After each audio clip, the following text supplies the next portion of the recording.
সুপ্রিয় শিক্ষার্থী বন্ধুরা, আসসালামু আলাইকুম। এই ভিডিওতে আমি ষষ্ঠ শ্রেণীর ইসলাম শিক্ষা বইয়ের প্রথম অধ্যায় থেকে তাওহিদ বিষয়টি নিয়ে আলোচনা করব এবং এই পর্বে তাওহিদের ধারণা, তাওহিদে বিশ্বাসের গুরুত্ব, আল্লাহ তাআলার পরিচয়, আল্লাহ তাআলার গুণাবলী ইত্যাদি বিষয় নিয়ে আমরা জানব। চলো তাহলে শুরু করি। প্রথমেই আমরা যে তাওহিদের ধারণা সম্পর্কে জানব। দেখো, বলা হচ্ছে তাওহিদ আরবি শব্দ। তাহলে তাওহিদ কোন ভাষার শব্দ? তাওহিদ আরবি ভাষার শব্দ। এর আভিধানিক অর্থ হলো একত্ববাদ। তাহলে তাওহিদ অর্থ কি? তাওহিদ অর্থ হচ্ছে একত্ববাদ। পরিভাষায় আল্লাহ তাআলা এক ও একক, তার কোনো শরিক নেই, একথা মনে প্রাণে বিশ্বাস করার নাম তাওহিদ। এটাকে আমরা তাওহিদের সংজ্ঞা হিসেবে বলতে পারি। মানে তাওহিদ কাকে বলে যদি বলে, তাহলে আমরা বলতে পারি যে আল্লাহ তাআলা এক ও একক, তার কোনো শরিক নেই। এই যে তার কোনো শরিক নেই, একথা মনে প্রাণে বিশ্বাস করার নাম হচ্ছে তাওহিদ, বা মনে প্রাণে বিশ্বাস করাকে তাওহিদ বলে। আল্লাহ তাআলাই একমাত্র সৃষ্টিকর্তা, পালনকর্তা, রিজিক দাতা। তিনি ব্যতীত ইবাদতের যোগ্য কেউই নেই। তিনি হলেন একমাত্র ইলাহ। তিনি সকল দুষ্ত্রুটি থেকে মুক্ত। তাহলে এখন আমরা জানলাম এই তাওহিদের ধারণা সম্পর্কে আমরা জানলাম। মানে আল্লাহ তাআলাই হচ্ছে আমাদের সৃষ্টিকর্তা, পালনকর্তা, রিজিক দাতা। মানে তিনি একজনই, ঠিক আছে? তিনি ছাড়া অন্য কোনো আমাদের সৃষ্টিকর্তা নেই, অন্য কোনো পালনকর্তা নেই, অন্য কোনো রিজিক দাতা নেই। মানে তিনিই হলেন আমাদের একমাত্র ইলাহ। তারপর দেখো, আল্লাহ তাআলার প্রতি এরূপ বিশ্বাসই হচ্ছে তাওহিদ। আল্লাহ তাআলা বলেন, তার মানে এই তাওহিদ সম্পর্কে আল্লাহ তাআলা পবিত্র কোরআনে বলেছেন। মানে পবিত্র কোরআনে তাওহিদ বিষয়টি বোঝানোর জন্য একটা সূরা নাজিল করেছেন। সূরাটির নাম হচ্ছে সূরা ইখলাস, যেটা এখানে দেওয়া হয়েছে। এটা হচ্ছে পবিত্র কোরআনের, এই যে দেখো সূরা ইখলাস, হ্যাঁ, আয়াত 1 থেকে 4। এখন আমরা এই সূরা ইখলাস সম্পর্কে জানব। বিসমিল্লাহির রহমানির রহিম। কুল হুয়াল্লাহু আহাদ আল্লাহুস সামাদ লাম ইয়ালিদ ওয়া লাম ইউলাদ ওয়া লাম ইয়াকুল লাহু কুফুয়ান আহাদ। এখন আমরা এই সূরাটির বাংলা অর্থ জানব। কুল হুয়াল্লাহু আহাদ। কুল অর্থ হচ্ছে বলো।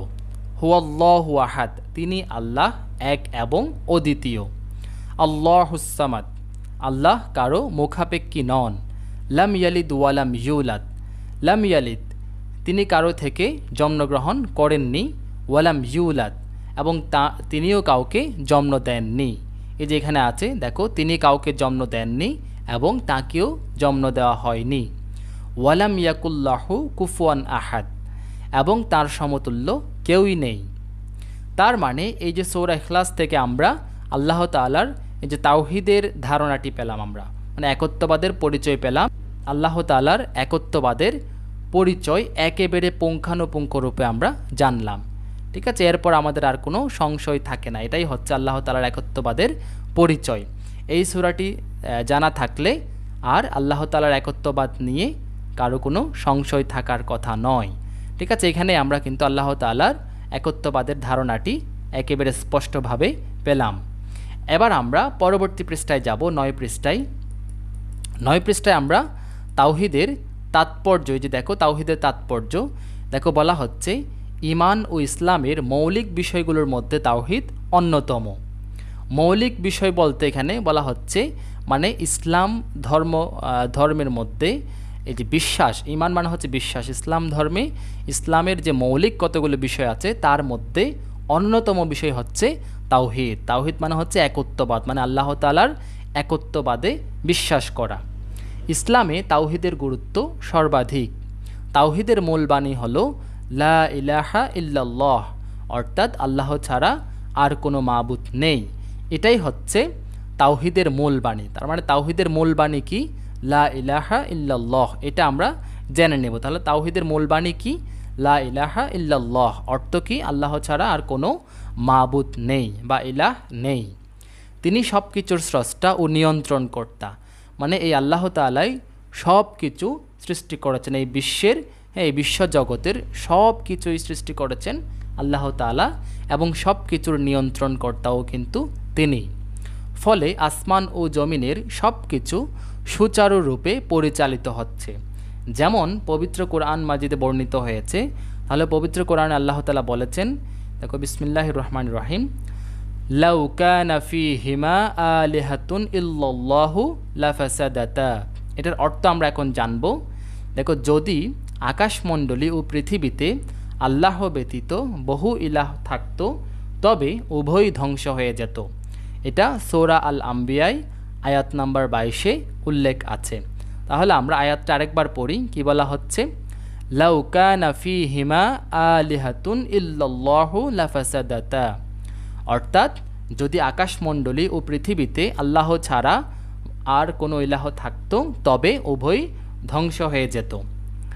হজরত আদম আলাইহি ওয়াসাল্লাম থেকে শুরু করে মহানবী হজরত মুহাম্মদ সাল্লাল্লাহু আলাইহি ওয়াসাল্লাম পর্যন্ত সকল নবী রাসূল মানুষের নিকট তাওহীদের বাণী প্রচার করেছেন। অর্থাৎ এই যে আল্লাহ তাআলার একত্ববাদের বিষয়টি প্রচার করেছেন। এখন আমরা তাওহীদি বিশ্বাসের গুরুত্ব সম্পর্কে জানব। এটা আমরা আরেকটু উপরে তুলি। দেখো, এই যে তাওহীদের বিশ্বাসের গুরুত্ব, এটা আমরা এটা বেশ কয়েকবার যখন বুঝে বুঝে পড়ব তাহলে কিন্তু এটা অটোমেটিক্যালি বিষয়গুলো আমাদের জানা হয়ে যাবে, শিখা হয়ে যাবে। দেখো কি বলা হচ্ছে, একজন মানুষকে মুসলিম হতে হলে সর্বপ্রথম তাওহীদে বিশ্বাসী হতে হয়। মানে সর্বপ্রথম আল্লাহ তাআলা এক এবং অদ্বিতীয় এই বিষয়টিতে বিশ্বাস করতে হবে। তাওহীদে বিশ্বাস ছাড়া কোনো ব্যক্তি ঈমানদার হতে পারে না। মানে তাওহীদে বিশ্বাস না থাকলে কেউই ঈমানদার মানে বিশ্বাসী হতে পারে না। তাওহীদের শিক্ষা বাস্তবায়নের জন্য নবী রাসূলগণ আজীবন চেষ্টা করেছেন। মানে যত নবী রাসূলগণ এসেছেন সবাই কিন্তু তাদের জীবদ্দশায় মানে তাদের পুরো জীবন কি করেছে, যে আল্লাহ তাআলার একত্ববাদের ঘোষণা দিয়েছে। একজন মুসলমানের জন্য তাওহীদে বিশ্বাস স্থাপন অত্যন্ত গুরুত্বপূর্ণ। কারণ এই কারণসমূহ এখন আমরা জানব। এই যে এখানে বোল্ড পয়েন্ট দিয়ে দিয়েছে, হ্যাঁ, এই পয়েন্টগুলো আমরা সুন্দর করে শিখে নেব। ঠিক আছে, এগুলো বুঝে বুঝে যখন পড়বো এটা অটোমেটিক্যালি শেখা হয়ে যাবে। তোমরাও এটা যদি বলতে বলা হয়, তাওহীদে বিশ্বাসের গুরুত্ব বলতে বলা হয়, তোমরা এই পয়েন্টগুলো উল্লেখ করতে পারবে। দেখো, প্রথম থেকে আমরা এগুলো একটা একটা পড়ব। আল্লাহ তাআলা আমাদের সৃষ্টিকর্তা।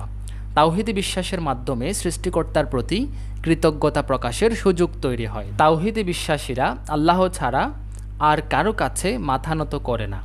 এতে তাদের আত্মসম্মান ও আত্মমর্যাদা বেড়ে যায়। তাওহীদে বিশ্বাসীরা আল্লাহর গুণাবলীর পরিচয় জানতে পারে এবং সে অনুযায়ী চলার চেষ্টা করে। ফলে তাদের আচরণ ও চরিত্র সুন্দর হয়। তাওহীদে বিশ্বাসীরা বিশ্বাস করে যে সকল মানুষ আল্লাহর সৃষ্টি, তাই তারা সকলকে সম্মান ও শ্রদ্ধা করতে এবং সমাজে সকলের সাথে মিলেমিশে চলতে চেষ্টা করে। এটার মানে হচ্ছে যত সৃষ্টির যত মানুষ, এই যে বিশ্বজগতে যত মানুষ আছে, সে মুসলমান হোক, হিন্দু হোক, খ্রিস্টান হোক, মানে যে ধর্মেরই হোক না কেন, সবাই কিন্তু এক আল্লাহর সৃষ্টি। এটা আমরা মুসলিমরা বিশ্বাস করি। তারপর দেখো কি বলা হচ্ছে, তাওহীদ বিশ্বাস একজন মানুষের মনে আল্লাহর ভয় সৃষ্টি করে। তাই তাওহীদ বিশ্বাসীরা আল্লাহর হক ও বান্দাহর হক আদায় করার চেষ্টা করে। ফলে সমাজে শান্তি ও শৃঙ্খলা বজায় থাকে। এবার আমরা সর্বশেষ জানব যে তাওহীদে বিশ্বাসী ব্যক্তি বিশ্বাস করে যে আল্লাহ তাআলা তাকে সব সময় দেখছেন, ফলে সে পাপ কাজ থেকে বিরত থাকে। তাহলে এখন আমরা যে বিষয়গুলো জানলাম এগুলো সবগুলা হচ্ছে তাওহীদে বিশ্বাসের গুরুত্ব। আমরা এই পয়েন্টগুলো বারবার এই যে বেশ কয়েকবার বুঝে বুঝে পড়লেই কিন্তু এই পয়েন্টগুলো শেখা হয়ে যাবে। যখন আমাদেরকে এই যে তাওহীদের বিশ্বাসের গুরুত্ব যখন আলোকপাত করতে বলবে বা বলতে বলবে বা লিখতে বলবে, তখন কিন্তু আমরা এই বিষয়গুলো খুব সুন্দর করে বললেই হয়ে যাবে। ঠিক আছে, এখন এই দেখো দলগত আলোচনা, কয়েকটি দলে ভাগ হয়ে আলোচনা করো। আলোচনার বিষয়বস্তু হচ্ছে কি, আমরা কেন তাওহীদে বিশ্বাস করব।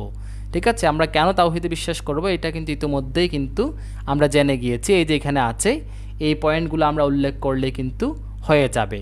ঠিক আছে, পরবর্তীতে এখন আমরা পরবর্তী পৃষ্ঠায় যে এখানে কিন্তু আমরা আরও জানবো তাওহীদে বিশ্বাস সম্পর্কে, আমরা আরও জানবো। ঠিক আছে, এবার আমরা এই যে 10 পৃষ্ঠায় আল্লাহ তাআলার পরিচয় সম্পর্কে জানবো। দেখো আল্লাহ তাআলার পরিচয় কি বলা হচ্ছে, আল্লাহ তাআলা এক ও অদ্বিতীয়। এই যে এটাই হচ্ছে কিন্তু তাওহীদের মূল বিষয়। ঠিক আছে, তাওহীদে যে একত্ববাদ বলতে কিন্তু এই যে আল্লাহ তাআলা এক ও অদ্বিতীয় এই বিষয়টিকেই বোঝায়। তিনি এই বিশ্বজগতের স্রষ্টা ও মালিক। আল্লাহর পরিচয় দিতে গিয়ে আল্লাহ তাআলা নিজেই বলেছেন বা নিজেই বলেন, আল্লাহ আল্লাহ, তিনি ব্যতীত কোনো ইলাহ নেই, তিনি চিরঞ্জীব, সর্বসত্তার ধারক, তাকে তন্দ্রা ও নিদ্রা স্পর্শ করে না, আকাশ ও পৃথিবীতে যা কিছু আছে সব কিছুই তারই। এটা সূরা আল বাকারার আয়াত 255 মধ্যে উল্লেখ আছে। অর্থাৎ সূরা আল বাকারার 255 নম্বর আয়াতের বাংলা অনুবাদ করেছে, এই যে বাংলা অর্থ করেই কিন্তু এইটা পেয়েছে। এটা কিন্তু পবিত্র কোরআনের বাণী, অর্থাৎ আল্লাহ তাআলা বলেছেন। তাহলে কি বলেছে? আল্লাহ, তিনি ব্যতীত কোনো ইলাহ নেই, তিনি চিরঞ্জীব, সর্বসত্তার ধারক, তাকে তন্দ্রা ও নিদ্রা স্পর্শ করে না, আকাশ ও পৃথিবীতে যা কিছু আছে সমস্ত তারই, মানে সব কিছু তারই। এটা পবিত্র কোরআনের এই যে সূরা আল বাকারার 255 নম্বর আয়াত। ঠিক আছে? এই তন্দ্রা এবং নিদ্রা মানে হচ্ছে ঘুম, আর তন্দ্রা মানে হচ্ছে এই যে ঘুম ঘুম ভাবে। ঠিক আছে? তোমরা আশা করি বুঝতে পেরেছ। তারপর দেখো আল্লাহ তাআলা আরও বলেন, তিনিই প্রথম, তিনিই শেষ, তিনিই প্রকাশ্য, তিনিই গোপন, এবং তিনি সর্ববিষয়ে সম্যক অবহিত। তাহলে এটা পবিত্র কোরআনের সূরা আল হাদিদ আয়াত নাম্বার 3। তাহলে সূরা আল হাদিদের আয়াত নাম্বার 3-এও কিন্তু একত্ববাদের পরিচয় দিয়েছেন। ঠিক আছে? কি বলেছেন? এটা পবিত্র কোরআনের একটা আয়াতের বাংলা অনুবাদ। কি বলেছে আমরা আরেকবার পড়ি। এটা আল্লাহ তাআলা বলছেন, তিনিই প্রথম, তিনিই শেষ, তিনিই প্রকাশ্য, তিনিই গোপন, এবং তিনিই সর্ববিষয়ে সম্যক অবহিত। এটা সূরা আল হাদিদের আয়াত নাম্বার 3। এবার আমরা আল্লাহর গুণাবলী সম্পর্কে জানব। আল্লাহ তাআলা সকল গুণের অধিকারী। তিনি আমাদের সৃষ্টি করেছেন। এই মহাজগতে যা কিছু আছে সব কিছু তার নিয়ন্ত্রণাধীন। তিনি আমাদের নানা রকম নিয়ামত দান করেছেন। আলো, বাতাস, পানি, খাদ্যসহ পৃথিবীতে এবং আকাশে যা কিছু আছে সব তারই দান। আল্লাহ তাআলার রয়েছে অনেক সুন্দর সুন্দর নাম। এসব নামের মধ্যেই তার গুণাবলী প্রকাশিত হয়েছে। আল্লাহ তাআলার এসব গুণাবলী অনুসরণ করলে আমরা চরিত্রবান হতে পারব এবং সমাজে নৈতিকতা ও মানবিকতা প্রতিষ্ঠিত হবে। নিম্নে আল্লাহ তাআলার কয়েকটি গুণবাচক নাম আলোচনা করা হলো। ঠিক আছে? আমরা জানি আল্লাহ তাআলার 99টি নাম রয়েছে, 99টি গুণবাচক নাম রয়েছে। তার কয়েকটি এখানে উল্লেখ করা হলো। দেখো, আল্লাহু রহিমুন। ঠিক আছে? যে আল্লাহু রহিমুন, এই যে রহিমুন, এটা হচ্ছে আল্লাহ তাআলার 99টি গুণবাচক নামের মধ্যে একটি। যে দেখো, রাহিমুন শব্দের অর্থ হচ্ছে পরম দয়ালু। তাহলে রাহিমুন অর্থ কি? পরম দয়ালু। এটা আমাদেরকে জানতে হবে যে রাহিমুন অর্থ হচ্ছে পরম দয়ালু। আল্লাহ তাআলা অসীম দয়ালু, সব কিছুর উপর তার রহমত বিরাজমান। হাদিসে বর্ণিত আছে যে কোনো এক যুদ্ধবন্দী দলকে মহানবী সাল্লাল্লাহু আলাইহি ওয়াসাল্লামের সামনে নিয়ে আসা হলো। এ সময় একজন নারী দৌড়ে এসে একটি শিশুকে তার পেটের সাথে জড়িয়ে ধরল এবং তাকে দুধ পান করালো। তখন মহানবী সাল্লাল্লাহু আলাইহি ওয়াসাল্লাম তার সাথীদের জিজ্ঞেস করলেন, তোমরা কি মনে করো যে এই মহিলা তার সন্তানটিকে আগুনে নিক্ষেপ করতে পারে? সাহাবীগণ উত্তর দিলেন, আল্লাহর শপথ, কখনোই না। তখন মহানবী সাল্লাল্লাহু আলাইহি ওয়াসাল্লাম বললেন, এই মহিলা তার সন্তানের প্রতি যতটুকু স্নেহশীল ও দয়ালু, মহান আল্লাহ তার বান্দাদের প্রতি এর চেয়েও বেশি দয়ালু। এটা হচ্ছে বুখারী ও মুসলিমের একটি হাদিস। এই বুখারী ও মুসলিম এগুলো হচ্ছে হাদিস গ্রন্থ। হ্যাঁ, একেবারে বিশুদ্ধ হাদিস গ্রন্থের মধ্যে এই যে বুখারী ও মুসলিম অন্যতম। এখান থেকে আমরা এই হাদিসটা জানতে পারলাম। তাহলে এই হাদিসটা আমরা ভালো করে জেনে নেব। এখানে কি বলেছে আমরা আরেকবার সংক্ষেপে আলোচনা করি যে একটা যুদ্ধবন্দী দল, হ্যাঁ, এই যুদ্ধবন্দী দলকে মহানবী সাল্লাল্লাহু আলাইহি ওয়াসাল্লামের সামনে যখন নিয়ে আসা হয়েছে, তখন একজন নারী দৌড়ে এসে একটি শিশুকে তার পেটের সাথে জড়িয়ে ধরলো এবং বুকের দুধ পান করালো। ঠিক আছে? এই দৃশ্যটা মহানবী সাল্লাল্লাহু আলাইহি ওয়াসাল্লাম তার সঙ্গী সাথীদেরকে দেখিয়ে জিজ্ঞেস করলেন, হ্যাঁ, তোমরা কি মনে করো যে এই মহিলা তার সন্তানটিকে আগুনে নিক্ষেপ করতে পারে? তখন সাহাবীগণ উত্তর দিলেন, আল্লাহর শপথ, কখনোই না। তখন মহানবী সাল্লাল্লাহু আলাইহি ওয়াসাল্লাম বললেন, এই মহিলা তার সন্তানের প্রতি যতটুকু স্নেহশীল ও দয়ালু, মহান আল্লাহ তাআলা তার বান্দাদের প্রতি এর চেয়েও বেশি দয়ালু। তাহলে এ থেকে আমরা কিন্তু এই মহান আল্লাহ তাআলার মহান আল্লাহ তাআলার যে একটি গুণবাচক নাম, এই যে রাহিমুন, অর্থাৎ পরম দয়ালু, এই পরম দয়ালুর বিষয়টি আমরা জানতে পারলাম। তাহলে এবার আমরা আল্লাহ তাআলার আরেকটি গুণবাচক নাম যে আল্লাহু আজিজুন, এই যে আজিজুন, এটা সম্পর্কে আমরা এখন বিস্তারিত জানব। আজিজুন অর্থ হচ্ছে প্রবল পরাক্রমশালী। মহান আল্লাহ সকল শক্তির অধিকারী, পৃথিবীর কোনো শক্তি তার ক্ষতি করতে পারে না, কোনো ক্ষমতাশীল তাকে অক্ষম করতে পারে না। পবিত্র কোরআন মাজিদে বলা হয়েছে ইন্নাল্লাহা আজিজুন হাকিম। এটার অর্থ হচ্ছে নিশ্চয়ই আল্লাহ প্রবল পরাক্রমশালী এবং প্রজ্ঞাময়। প্রবল পরাক্রমশালী, প্রজ্ঞাময়। এই যে দেখো ইন্না, ইন্না মানে হচ্ছে নিশ্চয়ই, ইন্নাল্লাহা মানে নিশ্চয় আল্লাহ, আজিজুন, আজিজুন মানে হচ্ছে পরাক্রমশালী, মানে প্রবল পরাক্রমশালী, হাকিম, হাকিম মানে হচ্ছে প্রজ্ঞাময়। ঠিক আছে, এটা সূরা আল বাকারার 220 নম্বর আয়াত। আশা করি তোমরা এই যে আল্লাহ আজিজুন অর্থাৎ আল্লাহর প্রবল পরাক্রমশালী সম্পর্কে জানতে পেরেছ। মানে সমস্ত শক্তির অধিকারী হচ্ছে আল্লাহ তাআলা, মানে তার এই যে তার শক্তির ক্ষতি করতে পারে এমন কোনো দ্বিতীয় আর কোনো শক্তি নেই।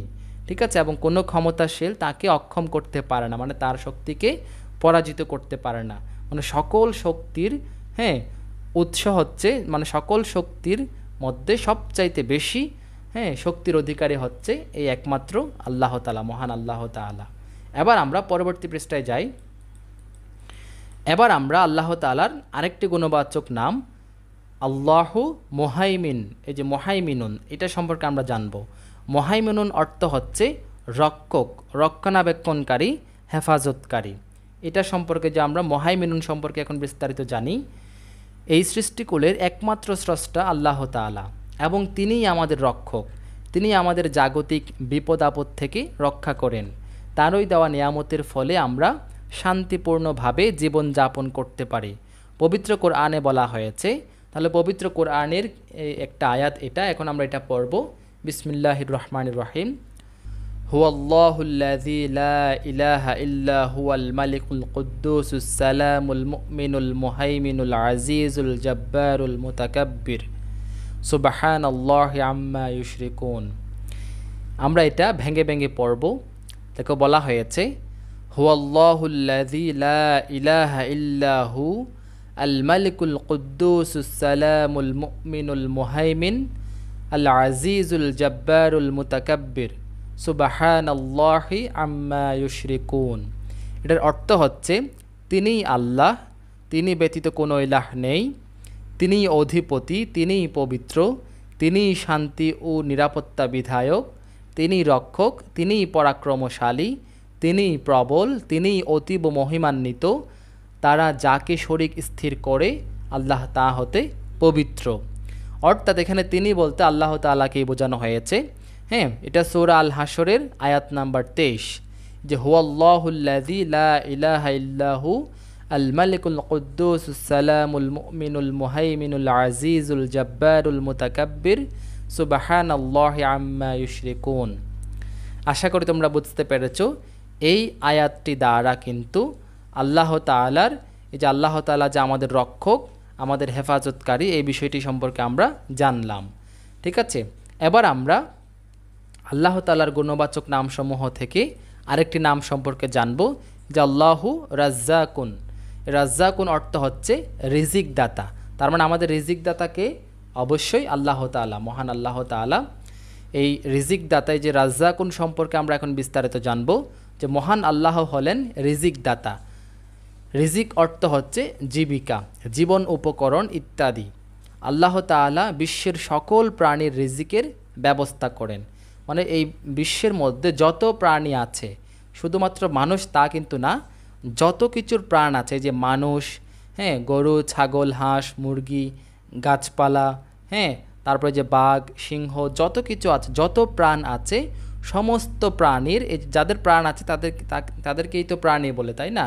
এই সব প্রাণীর রিজিকের ব্যবস্থা করেন হচ্ছে আল্লাহ তাআলা। এই জন্য আল্লাহ তাআলাকে বলা হয় যে কি রাজ্জাকুন, মানে রিজিক দাতা। এই যে আল্লাহ তাআলাই হচ্ছে রিজিক দাতা। তিনি যাকে ইচ্ছা তাকে বেহিসাব রিজিক দান করেন। মানে আল্লাহ যাকে খুশি তাকে কিন্তু বেহিসাব, বেহিসাব বলতে বোঝানো হয়েছে মানে অফুরন্ত। ঠিক আছে, যত খুশি, তার যত ইচ্ছা তত কি রিজিক দান করেন, যাকে খুশি তাকে রিজিক দান করেন। পবিত্র কোরআনে বর্ণিত হয়েছে, বিসমিল্লাহির রহমানির রহিম, ওয়ামা মিন দাব্বাতিন ফিল আরদি ইল্লা আলাল্লাহি রিজকুহা। এটার অর্থ হচ্ছে ভূপৃষ্ঠে বিচরণকারী সকলেরই জীবিকার দায়িত্ব আল্লাহর। মানে এই ভূপৃষ্ঠের মধ্যে, মানে এই পৃথিবীতে যত প্রাণী বিচরণ করছে, মানে যত প্রাণী আছে, সকলেরই জীবিকার দায়িত্ব হচ্ছে আল্লাহর। মানে সবার জীবিকা কিন্তু আল্লাহ তাআলার পক্ষ থেকে কিন্তু আসে। এটা সূরা হুদ এর 6 নম্বর আয়াতের মধ্যে উল্লেখ আছে। তাহলে আমরা এই যে আল্লাহু রাজ্জাকুন এই বিষয়টি সম্পর্কে এখন জানলাম। হ্যাঁ, সংক্ষেপে যদি বলি তাহলে এই পৃথিবীর সমস্ত প্রাণীর রিজিকদাতা হচ্ছে আল্লাহ তাআলা। এবার আমরা আল্লাহ তাআলার আরেকটি গুণবাচক নাম আল্লাহু আলিমুন, এই যে আল্লাহু আলিমুন, এটা সম্পর্কে আমরা জানব। আলিমুন অর্থ হচ্ছে সর্বজ্ঞ, অর্থাৎ যিনি সব কিছু জানেন বা যিনি সকল জ্ঞানের অধিকারী। মানে আমাদের, হ্যাঁ, আমরা কিন্তু প্রকাশ্যে বা গোপনে যত কিছুই করি না কেন, মানে যত রহস্য আছে, হ্যাঁ, সব কিছুই কিন্তু সব কিছু সম্পর্কেই কিন্তু আল্লাহ তাআলা জানেন। এই জন্য আল্লাহ তাআলাকে বলা হচ্ছে কি, এই যে আল্লাহু আলিমুন, এই যে আলিমুন অর্থ হচ্ছে সর্বজ্ঞানী, সর্বজ্ঞ, অর্থাৎ তিনি সব কিছু জানেন বা যিনি সকল জ্ঞানের অধিকারী। আল্লাহ তাআলা হলেন সকল জ্ঞানের অধিকারী। তার মানে যদি বলা হয় সকল জ্ঞানের অধিকারী কে, অবশ্যই আমরা বলবো আল্লাহ। তার জ্ঞান অসীম, যা পরিমাপ করা যায় না, কোনো কিছুই তার জ্ঞানের বাইরে নয়। মানে তিনি সব কিছুই জানেন। তিনি আসমান জমিন সহ সকল বিষয়ে সম্যক অবগত। আমাদের সকল কথাবার্তা ও কাজকর্ম সম্পর্কে তিনি জানেন, এমনকি আমাদের অন্তরে যা আছে সে সম্পর্কেও তিনি জানেন। আমরা যা কল্পনা করি বা স্বপ্ন দেখি সেগুলো তার জানার বাইরে নয়। মানে তিনি সব কিছু জানেন। আমাদের যে অন্তরের মধ্যে যা কিছু আছে, আমরা স্বপ্নের মধ্যে যা কিছু দেখি, আমরা যা কিছু কল্পনা করি, সব কিছু কিন্তু আল্লাহ তাআলা জানেন। পবিত্র কোরআনে এ বিষয়ে মহান আল্লাহ তাআলা বলেন, অন্তরে যা আছে আল্লাহ সে সম্পর্কে বিশেষভাবে অবহিত। সূরা আলে ইমরান আয়াত নাম্বার 154। যা সূরা আলে ইমরানের 154 নাম্বার আয়াতে যে আল্লাহ তাআলা সর্বজ্ঞ, অর্থাৎ এই যে আলিমুন, এটা সম্পর্কে বলা হয়েছে। মানে কি বলেছে? অন্তরে যা আছে আল্লাহ সেই সম্পর্কে বিশেষভাবে অবহিত। মানে এটা মানে বোঝাতে চেয়েছে যে আমরা মানুষেরা কিন্তু অন্যজন কিন্তু মনে মনে কি চিন্তা করছি, কি কল্পনা করছি, এটা কিন্তু আমরা জানি না। কিন্তু আল্লাহ তাআলা কিন্তু মানুষের, হ্যাঁ, অন্তরের মধ্যে কি চলছে, আমরা কি কল্পনা করছি সে সম্পর্কে কিন্তু সম্যক অবগত। সব কিছু তিনি জানেন। ঠিক আছে, একেবারে ভবিষ্যৎ, অতীত, বর্তমান, ভবিষ্যৎ যত বিষয় আছে সব কিছু সম্পর্কে কিন্তু তিনি সম্যক অবগত। মানে সব কিছু তিনি জানেন। ঠিক আছে, তার জানার বাইরে কিন্তু কিছুই নয়। এবার আমরা আল্লাহ তাআলার আরেকটি গুণবাচক নাম সম্পর্কে জানব। দেখো, আল্লাহু হাকিমুন, যে হাকিমুন অর্থ হচ্ছে প্রজ্ঞাময়, সুবিজ্ঞ ও সুনিপুণ কর্মদক্ষ। তাহলে হাকিমুন অর্থ কি? হাকিমুন অর্থ হচ্ছে প্রজ্ঞাময়, সুবিজ্ঞ মানে সুঅভিজ্ঞ ও সুনিপুণ কর্মদক্ষ। আল্লাহ তাআলা হলেন প্রজ্ঞাময়, মহান হিকমতের অধিকারী। তাহলে মহান হিকমতের অধিকারীকে আল্লাহ তাআলা। এই মহাবিশ্ব তিনি সুনিপুণভাবে সৃষ্টি করেছেন এবং মহাপ্রজ্ঞা ও সুদক্ষ কর্মকৌশলের সঙ্গে পরিচালনাও করছেন। আমাদের চারপাশে যেদিকেই আমরা তাকাই না কেন, সর্বত্রই মহান আল্লাহর প্রজ্ঞা ও সুনিপুণ কর্মকৌশল দেখতে পাই। এই বিষয়ে পবিত্র কোরআন মাজিদ আল্লাহ বলেন, যিনি সৃষ্টি করেছেন স্তরে স্তরে সপ্তাকাশ, দয়াময় আল্লাহর সৃষ্টিতে তুমি কোনো খুঁত দেখতে পাবে না। খুঁত মানে হচ্ছে কোনো ত্রুটি দেখতে পাবে না। তুমি আবার তাকিয়ে দেখো, কোনো ত্রুটি দেখতে পাও কি? এটা হচ্ছে সূরা আল মুলক আয়াত নাম্বার 3, অর্থাৎ সূরা আল মুলকের 3 নম্বর আয়াতে এটি বলা হয়েছে। ওই আয়াতটির বাংলায় অনুবাদ হচ্ছে এটা। অর্থাৎ এই আয়াতটি দ্বারা আমরা বুঝলাম আল্লাহ তাআলা হচ্ছে সুনিপুণ কর্মদক্ষর অধিকারী। ঠিক আছে, অর্থাৎ আল্লাহ তাআলার সৃষ্টির মধ্যে কিন্তু কোনো প্রকার কি নেই, খুঁত নেই। ঠিক আছে, একেবারে সুনিপুণ।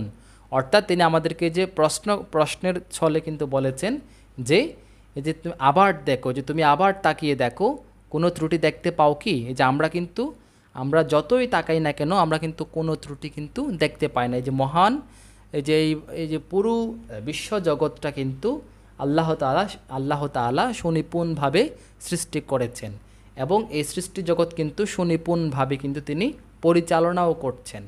ঠিক আছে, আচ্ছা, তাহলে আমরা কিন্তু এই আল্লাহ তাআলার পরিচয় দিতে গিয়ে কিন্তু এখানে আমরা যে কয়টি আমরা গুণবাচক নাম সম্পর্কে জানলাম, এই সব কিছু থেকে কিন্তু আল্লাহ তাআলার পরিচয় পাওয়া যায়। এরকম কিন্তু ৯৯টি নাম আছে আল্লাহ তাআলার।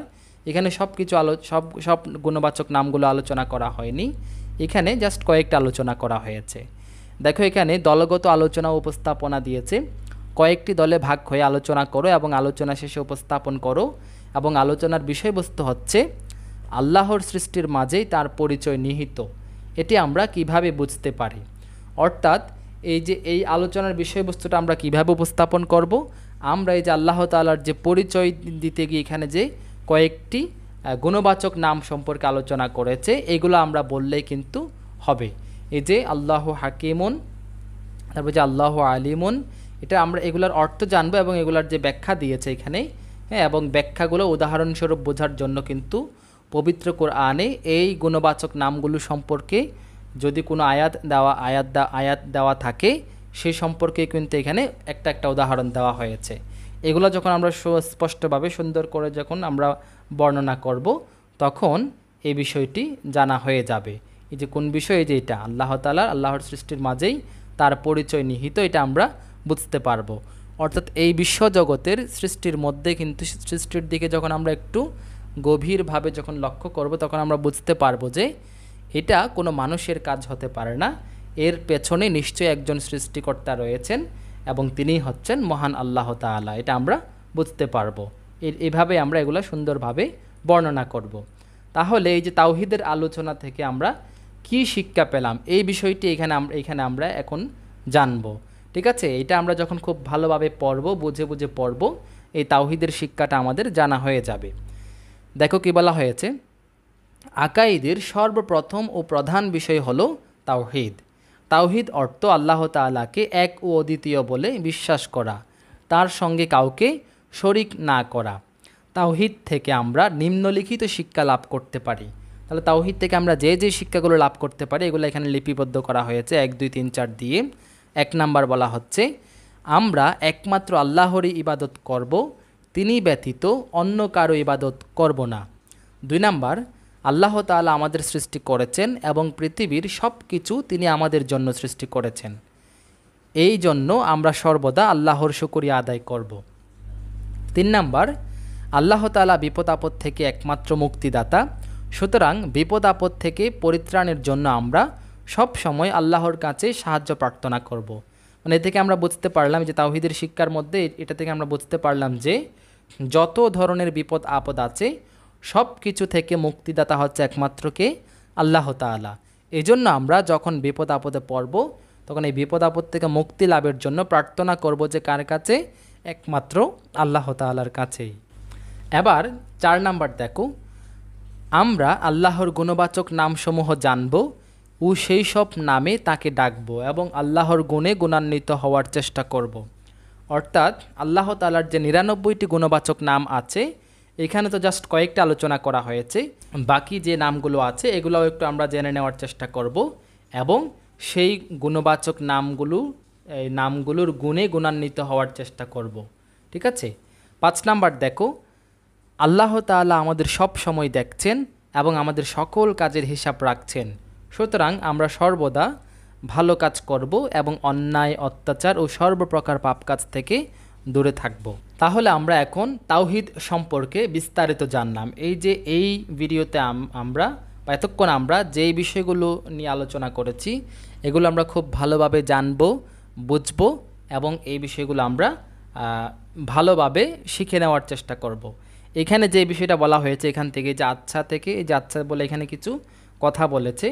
এই যে এখানে বলেছে যে একদম শুরুতে, যে বইয়ের শুরুতে, মানে এই অধ্যায়ের শুরুতে যে একটা দেয়াল পত্রিকা তৈরি করতে বলেছিল, হ্যাঁ, এখানে কিছু বিষয় লিপিবদ্ধ করতে বলেছিল। এই বিষয়গুলোর সাথে আমরা যে এতক্ষণ আলোচনা করা হয়েছে, এগুলার কোনো মিল আছে কিনা এগুলো মিলিয়ে দেখতে বলেছে, বা তোমরা যে তালিকা তৈরি করেছো এখানে কোনো এই তালিকায় এই বিষয়গুলো ছিল কিনা এগুলো মিলিয়ে দেখতে বলা হয়েছে। পরবর্তী পর্বে আমরা এই যে রিসালাত সম্পর্কে জানবো। তাহলে এই ছিল এই পর্বের আলোচনা। তাহলে ভালো থেকো, সুস্থ থেকো, দেখা হবে পরবর্তী পর্বে। আল্লাহ হাফেজ।